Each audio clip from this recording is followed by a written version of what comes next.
허리 디스크, 아플 때는 치료하고 통증이 좋아지면 운동을 시작합니다.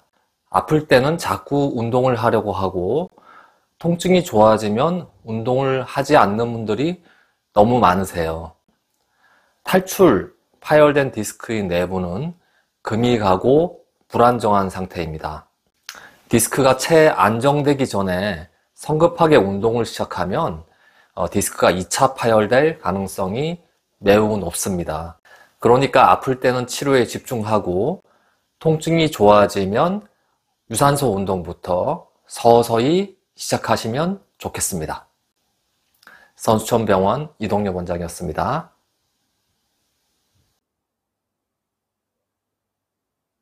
내 몸이 변했다는 거를 받아들이질 못해요. 보이지 않고 아프지 않으니까 내 허리 건강하다라고 생각을 하는 거예요. 그러다가 어느 날 갑자기 허리가 굉장히 많이 아프다. 병원 가서 엑스레이 찍어보고 MRI 찍어봤더니 디스크 탈출됐다.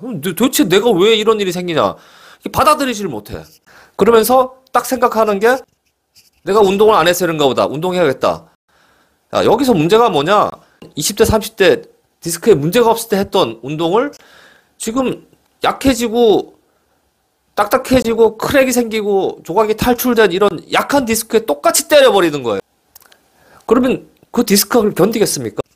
디스크가 살짝 탈출됐다가 운동하면서 심하게 탈출되거나 심지어 파열되는 경우도 가능하다. 허리 디스크에 좋은 운동은 유산소 운동입니다. 평지에서 걷기, 실내 자전거 타기, 계단 오르기가 좋은 운동입니다. 새로운 운동을 시작할 때 반드시 워밍업 기간을 가지세요. 매일 운동한 시간과 운동량을 항상 기록하세요. 매일매일 꾸준하게 운동하도록 노력합니다. 운동하다가 아프면 쉬고 통증이 좋아지면 다시 운동을 시작합니다. 나한테 맞지 않는 운동은 과감하게 버리세요. 선수촌병원 이동엽 원장이었습니다. 허리 디스크 파열을 유발할 수 있는 운동 3가지. 데드리프트, 바벨 스쿼트, 시트업. 다시 한번 볼까요? 데드리프트, 바벨 스쿼트, 시트업. 허리 디스크 진단을 받았거나 허리 디스크로 치료 중이시라면 이 3가지 운동은 조심하시는 게 좋습니다. 아니, 그냥 하지 마세요.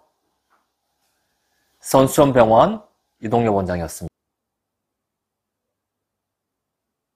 허리가 아픈 사람들은 대부분 허리를 앞으로 숙이고 구부리고 옵니다. 왜냐하면 허리를 똑바로 펴고 신전하면 통증이 더 심해지기 때문인데요. 허리 디스크가 탈출돼서 척추신경을 압박하고 있는데 허리를 펴고 신전하면 척추관이 오히려 좁아집니다. 탈출된 디스크가 척추신경을 더 압박하면서 통증이 심해지겠죠.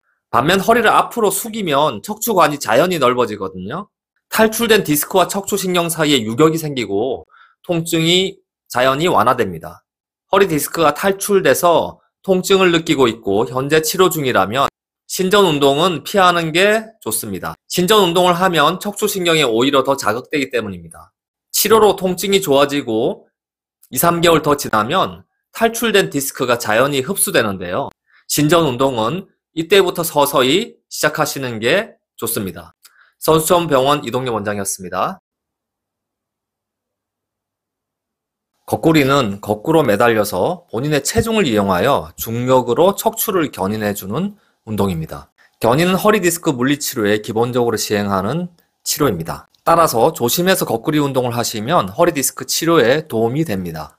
하지만 거꾸로 매달리면 머리 쪽으로 피가 쏠리기 때문에 고혈압이 있는 분들은 피하는 것이 좋습니다. 마찬가지 이유로 장시간 거꾸로 매달려 있는 것도 피해야 합니다. 허리 디스크가 심하게 파열된 경우 거꾸리 운동을 하다가 재파열될 수 있어 주의해야 합니다.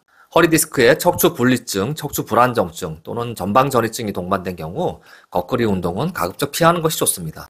거꾸리 운동 후 통증이 오히려 더 심해지는 경우 거꾸리 운동을 즉시 중단해야 합니다. 선수촌병원 이동엽 원장이었습니다. 허리 디스크 진단을 받았습니다. 줄넘기 해도 될까요? 허리 디스크로 치료 중이거나 최근에 허리 디스크 진단을 받았다면 줄넘기 운동은 피하는 게 좋습니다. 줄넘기를 뛸 때마다 허리에 쿵쿵 충격이 가기 때문인데요. 같은 이유로 농구처럼 점프를 자주 하는 운동도 당분간 피하는 게 좋습니다. 근본적으로 허리를 튼튼하게 만들려면 척추 주변 근육을 강화해야 합니다. 허리 디스크에 충격을 주지 않으면서 척추 주변 근육을 강화하는 저충격 유산소 운동을 저는 추천합니다. 평지에서 걷기, 실내 자전거 타기, 계단 오르기가 대표적인 저충격 유산소 운동입니다. 선수촌병원 이동엽 원장이었습니다.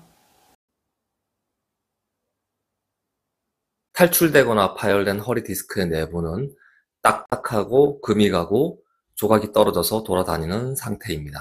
이렇게 불안정한 디스크는 생체 역학적으로 허리를 앞으로 숙이면서 옆으로 비트는 동작에 가장 취약합니다. 디스크 내부가 채 안정되기 전에 요가 필라테스와 같이 꺾고 비트는 운동이 잘못 들어가면 디스크 내부에 금이 더 크게 생기면서 갑자기 심한 허리 통증이 발생할 수 있습니다. 또한 디스크 조각이 추가로 탈출되거나 심지어 파열될 수도 있습니다. 허리 디스크 진단을 받았고 특히 현재 치료 중이시라면 요가, 필라테스와 같은 운동은 잠시 피하시는 게 좋습니다. 치료 후 통증이 좋아지면 유산소 운동부터 서서히 시작하시는 게 좋습니다. 선수촌병원 이동엽 원장이었습니다. 수영은 전신 유연성을 키워주고 허리에 스트레스를 적게 주는 운동입니다. 하지만 허리 근력 강화 효과는 생각보다 크지 않습니다. 또한 수영 영법에 따라 오히려 허리 디스크에 스트레스를 더 줄 수도 있습니다. 이런 이유로 수영은 허리 디스크 탈출 진단 후 조심해서 해야 하는 운동입니다. 개인적으로 저는 허리 디스크 환자에게 수영을 적극적으로 권유하지 않습니다. 특히 허리 디스크 진단 직후에 수영을 새로 배우는 것은 피해야 합니다. 허리 디스크 진단 후 한 달은 치료에 집중하고 운동은 안 하는 편이 더 낫습니다. 통증이 좋아지면 허리에 충격을 적게 주면서 자연스럽게 허리 근육을 강화시키는 저충격 유산소 운동을 시작합니다. 평지에서 걷기, 계단 오르기, 실내 자전거 타기 등이 대표적인 저충격 유산소 운동입니다. 선수촌병원 이동엽 원장이었습니다. 지금 허리 디스크 치료 중이라면 최고의 스트레칭은 아무 스트레칭도 안 하는 겁니다. 탈출되고 파열된 허리 디스크의 내부는 금이 가고 조각이 떨어져서 돌아다니며 매우 불안정한 상태입니다. 스트레칭 하면서 허리를 앞으로 숙이고 옆으로 비틀면 불안정한 디스크가 매우 심각한 스트레스를 받습니다. 그러니까 허리 디스크 치료 중이라면 아무 스트레칭도 하지 마세요. 차라리 나가서 걸으세요. 걷는 게 스트레칭보다 허리 디스크에 훨씬 좋습니다. 선수촌병원 이동엽 원장이었습니다.